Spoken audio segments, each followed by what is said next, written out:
Thank you. Let's go now to Michael in Georgia on line 8. Michael in Georgia, you're on Breitbart News Saturday. How can we help you today? Great show as always, Matt.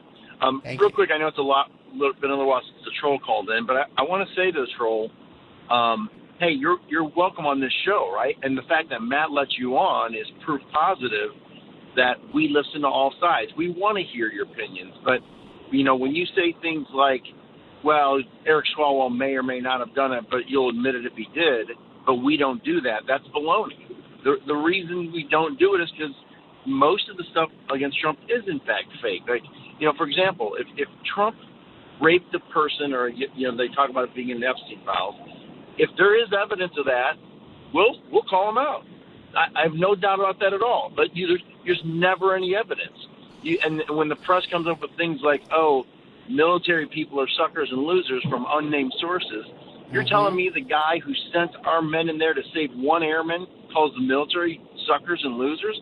Not a chance. Nonsense. That's Nonsense. why we don't. Yeah. We won't do what he wants and try to agree with what the press tells us. The vast majority of things against President Trump since the beginning have been a scam. They've been a hoax. Like dating back to the first 2 weeks of his campaign. All right? Like, I remember the first one, right? It was this big story in the Daily Beast where they claimed that Donald Trump raped his ex-wife, Ivana Trump. It was nonsense, right?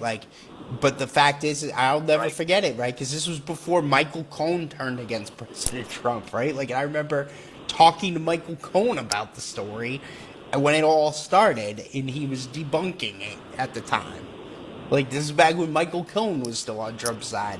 But the fact is that, again, it's just all nutso, insane. By the way, do you understand Donald Trump and Ivana Trump had 3 children together? Okay? Don, Eric, and Ivanka. Do you think that they would be, hanging out with their dad if their dad raped their mother? No. Not a chance.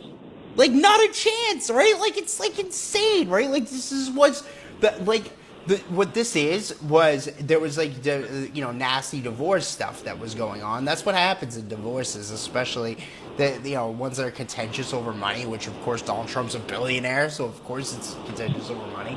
People throw around all this crazy stuff, and then all of a sudden it gets sorted out and settled. And then later, once the divorce was settled, they became great friends for the rest of their lives, right? Or for the rest of her life. I think she passed away a few years ago, or a couple of years ago.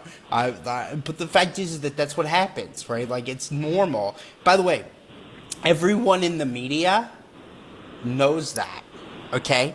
They all know it, but they went with it anyway because they wanted to try to weaponize it against him. And then ever since then, it's been one thing after another, after another, after another, for 10 years now running. 10 years. Yep. Right? And then one thing it's crazy, and we know that they know that what they're saying is false. They do it anyway. But the last thing I'll say real quick is that the troll was saying about criticizing Trump's manner in which he goes about these things. Let's judge him on the results. How's Venezuela turning out? Pretty good. How's bombing boats and killing the head of the Mexican cartel turning out?